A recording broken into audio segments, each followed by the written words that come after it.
Second chapter को start कर रहे हैं। देखेंगे क्या टॉपिक है। कृष्ण संकीर्तन और कृष्ण को जानने की विधि। कृष्ण को हम कैसे जान सकते हैं, आज हम इस चैप्टर में हम उस विषय के बारे में चर्चा करेंगे। तो देखिए, ये जो मंत्रा है, महामंत्रा, हरे कृष्णा महामंत्रा, ये ही एक विधि है जिससे हम कृष्ण को ठीक तरह से जान सकते हैं। आप देखेंगे ये जो मंत्र है ये कोई साधारण मंत्र नहीं है। आज हम इसी के बारे में डिस्कशन करेंगे। तो क्या है वो महामंत्र? हरे कृष्णा कृष्णा कृष्णा हरे हरे, हरे रामा रामा रामा हरे हरे। यह दिव्य ध्वनि तरंग है। हमारे मन रूपी दर्पण पर पड़ी हुई धूल को हटाने में यह सहायक होगी। क्या अर्थ है इसका? कौन सी धूल है? हमारा जो मन है, मन रूपी जो दर्पण है, मन रूपी दर्पण का सबसे पहले अर्थ क्या है? देखिए, हम हैं और हमारा मन है। हमारा मन हमें जैसे भी करने को कहता है, हम बिल्कुल वैसे करने लगते हैं। जैसे हम दर्पण की तरफ देखते हैं, हम जैसे भी अपना फेस का एक्सप्रेशन बनाते हैं, जैसे ये कैमरा है, समझिए ये दर्पण है, तो आप अपना मुंह कैसे भी बनाइए, तो जैसा मुंह आप बना रहे हैं वैसा सेम आपको आपके दर्पण पे दिखाई देगा। वैसे ही हमारा जो मन है, जैसा वो करना चाहता है, जैसा हमसे करवाना चाहता है, हम बिल्कुल वैसे करने लगते हैं। अपने हिसाब से हम चीजें नहीं कर पाते हैं। हमारा मन जो हमसे करवाना चाहता है, हम वो करने को तैयार हो बैठते हैं। जैसे हरे कृष्णा महामंत्र का चैंटिंग करने में हमारा मन नहीं करता, सुबह उठने में आलस आता है, मन नहीं करता। हम तो चाह रहे हैं कि हम सुबह उठे, चैंटिंग करें, बट हमारा मन नहीं करता है। तो यही कहा जा रहा है, हमारा ये जो मन रूपी दर्पण है, इस पे एक कवरिंग है। किसकी कवरिंग है? माया की कवरिंग है। ये भ्रम ही तो है जो कारण है व्यक्ति के अविद्या में होने का। देखिए, एक और चीज बताने वाली है यहाँ पे, बहुत इंपॉर्टेंट। अविद्या का अर्थ क्या है? व्यक्ति ये सोच रहा है कि वो कुछ भी काम, मतलब वो रह सकता है कृष्ण के बिना। यही अविद्या है। जबकि ये जानने वाली बात है, कोई भी व्यक्ति, जो भी व्यक्ति कृष्ण से विमुख है, वह सुखी नहीं रह सकता है। तो अगर व्यक्ति ये सोच रहा है कि वो कृष्ण के बिना रह सकता है, सारे काम वो अपने आप कर सकता है, यही अविद्या है। क्योंकि कंट्रोलर तो कृष्णा है। हम देखा जाए तो एक कठपुतली है हम, हमारे हाथ में कुछ भी नहीं है। सारी जो चीजें हैं वो कृष्ण ही कंट्रोल करते हैं। लेकिन व्यक्ति अविद्या में है, इस वजह से समझता है कि मैं जैसे चाहूंगा वैसा हो जाएगा। इस समय हमने अपने मन रूपी दर्पण पर सांसारिकता की इतनी धूल चढ़ा रखी है, जैसे न्यूयॉर्क नगर के सेकेंड एवेन्यू में अत्यधिक यातायात के कारण प्रत्येक वस्तु पर धूल और कालिख जम जाती है। समझ पा रहे हैं आप? हमने अनादिकाल से इतना हम भोगों में लगे हैं, जिसके कारण से जो ये कवरिंग है माया की, ये इतनी ज्यादा हो चुकी है कि व्यक्ति समझ ही नहीं पाता है कि वो असल में संतुष्ट कैसे हो सकता है। एग्जाम्पल, श्रीला प्रभुपाद एग्जाम्पल के लिए क्या बता रहे हैं? जैसे जो फॉरेन में जो न्यूयॉर्क सिटी है, वहाँ पर क्या है, बहुत ज़्यादा ट्रैवलिंग होती है। उसके कारण क्या होता है, जितनी भी वहाँ की वस्तुएं हैं उसमें डस्ट हो जाती है। तो वैसे ही, मतलब क्या है, अत्यधिक यातायात हो रहा है, तो वैसे ही अनादिकाल से हमारा क्या है, बहुत ज्यादा हम भोगों में प्रवृत्त हुए हैं। इस वजह से जैसे उस सिटी में धूल, वस्तुओं पे धूल चढ़ गई और जम गई, कालिक जम गई, वैसे ही हमारे मन में इस भ्रम की, इस माया की धूल जम गई है, कालिक जम गई है। हमने भौतिक कार्यकलापों में जोड़ तोड़ करके अपने मन रूपी स्वच्छ दर्पण पर इतनी धूल संचित कर ली है कि उसके कारण हमें अब कुछ भी ठीक ठीक नहीं दिखाई देता। ऐसा ही तो है। अभी हम ये नॉलेज ले पा रहे हैं, तब हमें चीजें समझ में आ रही है। नहीं तो क्या हम अपने आप से ये चीज समझ सकते थे कि हम संतुष्ट कैसे हो सकते हैं? हमेशा से तो हम यही तो सोचते थे कि हम हमारी तरह से चीजें करके सब कुछ कंट्रोल कर सकते हैं। लेकिन जब व्यक्ति ज्ञान लेता है तब ही उसे ये चीज समझ आती है कि हमारे हिसाब से तो कुछ चीज हो ही नहीं सकती है। तो यही कारण है कि व्यक्ति समझ नहीं पाता, ठीक ठीक उसे दिखाई नहीं देता। हरे कृष्ण मंत्र का यह दिव्य शब्द स्पंदन हमारे मन दर्पण से यह धूल हटाकर हमें अपने वास्तविक स्वरूप का दर्शन करने की क्षमता प्रदान करेगा। देखिए, हरे कृष्णा महामंत्र कोई ऑर्डिनरी मंत्र बिल्कुल भी नहीं है।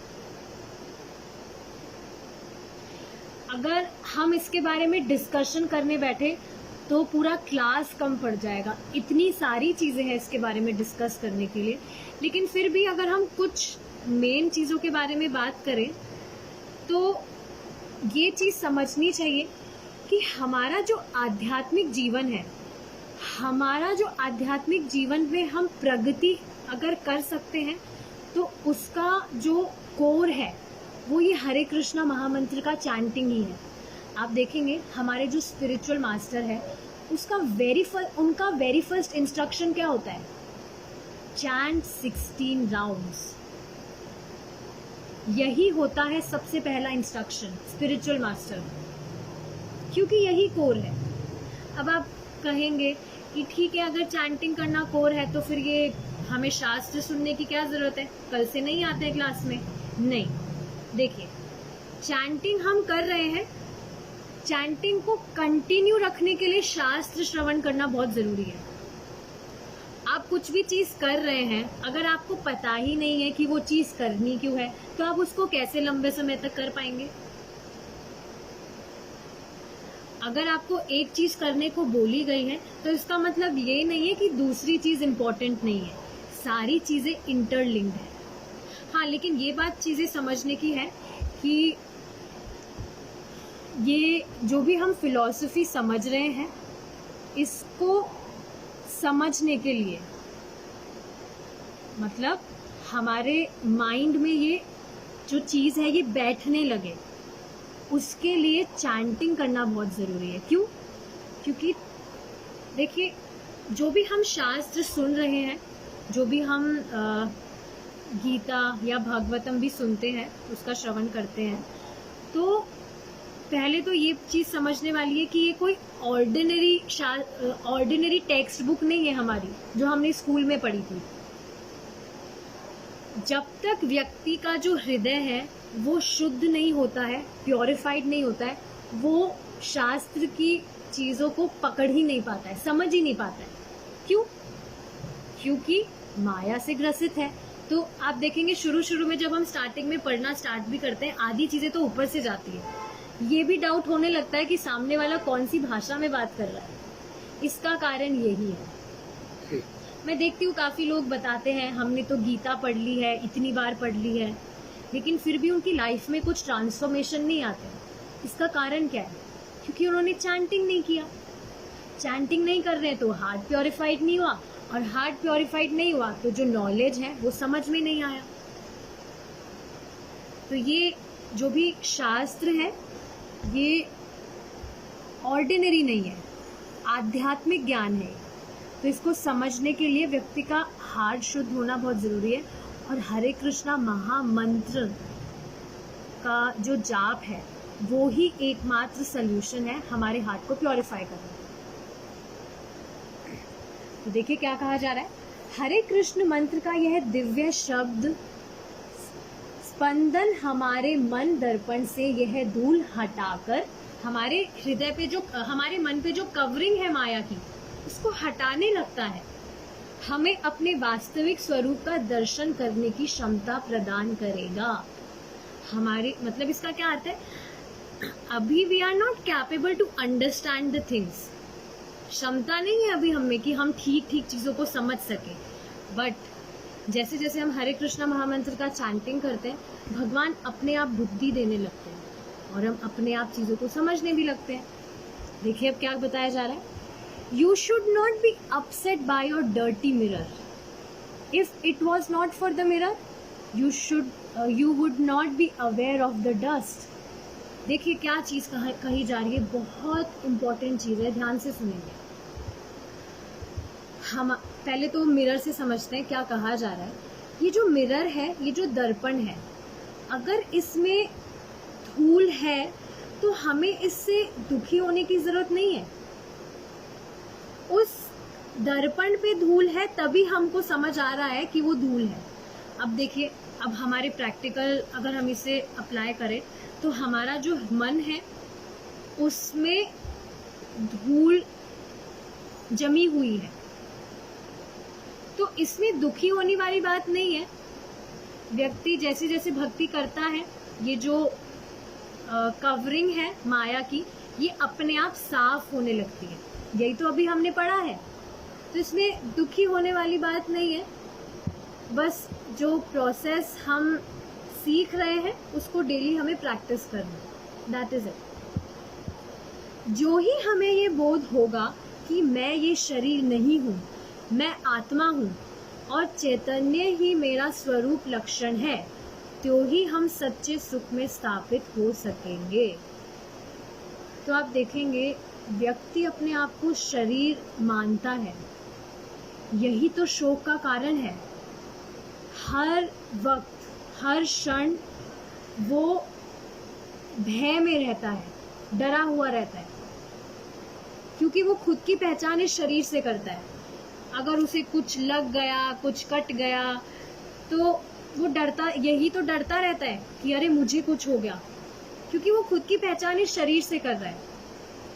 या आप देखेंगे मृत्यु का भय होता है, जबकि पता है आत्मा को ना काटा जा सकता है, ना जलाया जा सकता है, कुछ नहीं, आत्मा कभी मरती नहीं है। बट क्योंकि व्यक्ति खुद की पहचान इस शरीर से करता है, तो उसे हमेशा ये भय लगा रहता है कि मुझे कुछ हो जाए। तो इस चीज को समझना बहुत ज्यादा जरूरी है।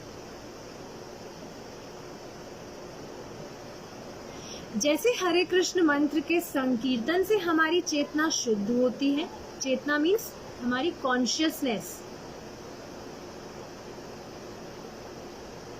वैसे वैसे ही हमारे सारे भौतिक दुख लुप्त होते जाएंगे। तो देखिए इसका मतलब क्या है, हमारी चेतना शुद्ध होने का मतलब क्या है? सही चीज क्या है, वॉट इज राइट, वो चीज जब हमें समझ में आने लगेगी तो अपने आप ही जो हम समझते हैं, जो भी हमारे साथ में सिचुएशन होती है, हम समझते हैं ये हमारे दुख का कारण है, वो तो अपने आप ही हटती जाएगी। क्यों? क्योंकि अभी तो व्यक्ति अविद्या में है, इस कारण वो समझता है कि जो भी चीजें हो रही है उससे मैं दुखी हो रहा हूँ। लेकिन जैसे जैसे उसे चीजें समझ में आने लगती है, और चीजें समझ में कैसे आएगी, जब उसकी कॉन्शियसनेस शुद्ध होगी। और कॉन्शियसनेस शुद्ध कैसे होगी? बाय चैंटिंग हरे कृष्णा कृष्णा कृष्णा हरे हरे, हरे रामा रामा रामा हरे हरे। यही एक प्रोसेस है। और आप कुछ भी पूरे एक्सप्लोर कर लीजिए कहीं जाकर, अगर आपको इससे कुछ पोटेंट प्रोसेस मिल जाए तो मुझे बताइएगा, क्योंकि है ही नहीं। शास्त्र में खुद ये चीज वर्णित है कि इसके अलावा और कुछ चीज है ही नहीं जिससे आप अपना प्योरिफिकेशन कर सकते हैं। और ये एकमात्र प्रोसेस है जिससे आपका प्योरिफिकेशन बहुत तीव्रता से होता है। ऑफ कोर्स ये डिपेंड करता है कि आपका एटीट्यूड क्या है इसको करने के लिए। अगर आप कॉन्सेंट्रेटली कर रहे हैं, अटेंटिवली कर रहे हैं, तो ये और तीव्रता से काम करता है। एक चीज मैं आपको बताना चाहूंगी, जब भी हम मतलब ये एक टिप है एक तरह से, whenever we chant this great Hare Krishna mahamantra, तो ऐसा कहा जाता है कि हमें सिर्फ 2 चीजें करनी चाहिए। हमारे मुंह से we should chant this mantra out loud from our mouth and we should try to hear it from our ears. ये 2 चीज करनी चाहिए हमें जोर से बोलना चाहिए और हमारे कानों से सुनना चाहिए, सुनने का प्रयास करना चाहिए।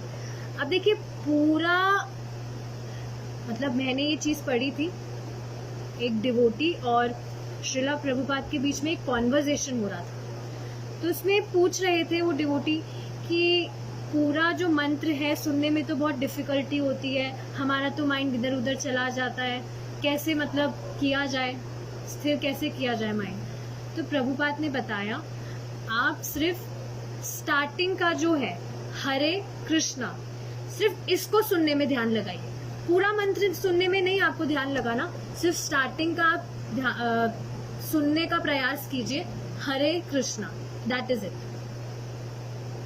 ये करने का ट्राई कीजिए और कुछ भी करने की जरूरत नहीं।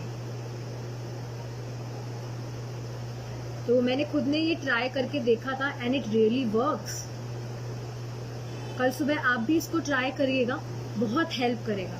आप देखेंगे अपने आप आपका जो माइंड है, वो आपके जो थॉट्स हैं वो स्टेबलाइज हो जाएंगे। सिर्फ ये 2 बहुत इजी हो गया ना, पूरा मंत्र नहीं सुनना है, स्टार्टिंग के सिर्फ 2 वर्ड्स हमें सुनने में ध्यान लगाना है। तो ठीक है, आगे देखेंगे।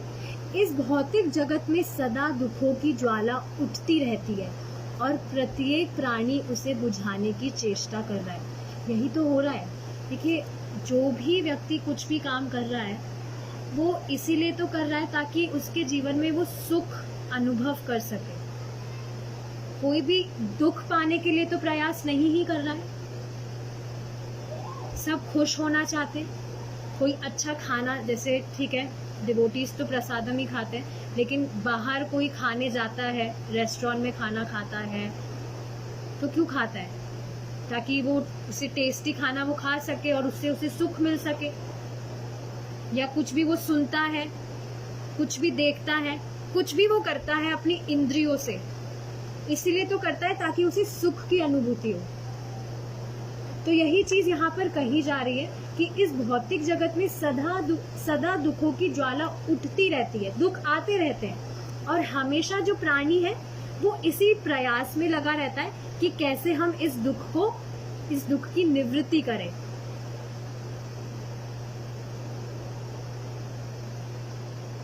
जैसे इस फोटो से आप समझ पा रहे हैं, ये हमारे जो दुख है, इसको हम दुख की जो ज्वाला है इसको हम बुझाने का प्रयास कर रहे हैं इतने थोड़े से पानी से। देखेंगे क्या कह रहे हैं। किंतु भौतिक दुखों की इस ज्वाला के बुझाने की तब तक कोई संभावना नहीं है जब तक हम अपने आध्यात्मिक जीवन में शुद्ध चेतना में स्थित नहीं हो जाते। तो देखिए व्यक्ति चाहे से कितनी ही चीजें एक्सप्लोर कर ले, अल्टीमेटली जो सल्यूशन है वो इस स्पिरिचुअल पाथ पे जाना ही है। इस आध्यात्मिक जीवन में प्रगति करने से ही जो व्यक्ति है अपने दुखों की निवृत्ति कर सकता है, और कुछ भी सल्यूशन नहीं है। कितना ही हाको टाको कर ले, कुछ भी हासिल नहीं होगा, कुछ भी हासिल नहीं होगा। जैसे व्यक्ति बीमार होता है, वो कितनी ही दूसरी कोई दवाइयाँ ले ले, जो बीमारी उसे है अगर सिर्फ उसी की वो दवा नहीं लेगा तो वो ठीक नहीं हो सकता है। वो कितनी ही दवाइयाँ लेता रहे दूसरी। वैसे ही अगर दुखों से मुक्ति पाना चाहता है व्यक्ति, तो हम अपने आध्यात्मिक जीवन पे ही, अपना जो स्पिरिचुअल पाथ है उस पे वर्क करके ही वो उसकी जो भी मिजरीज हैं उससे छुटकारा पा सकता है। सो ठीक है, वी विल स्टॉप हियर, हमारा टाइम ख़त्म हो गया। Thank you so much for joining. We will meet tomorrow if Krishna is willing. Hare Krishna.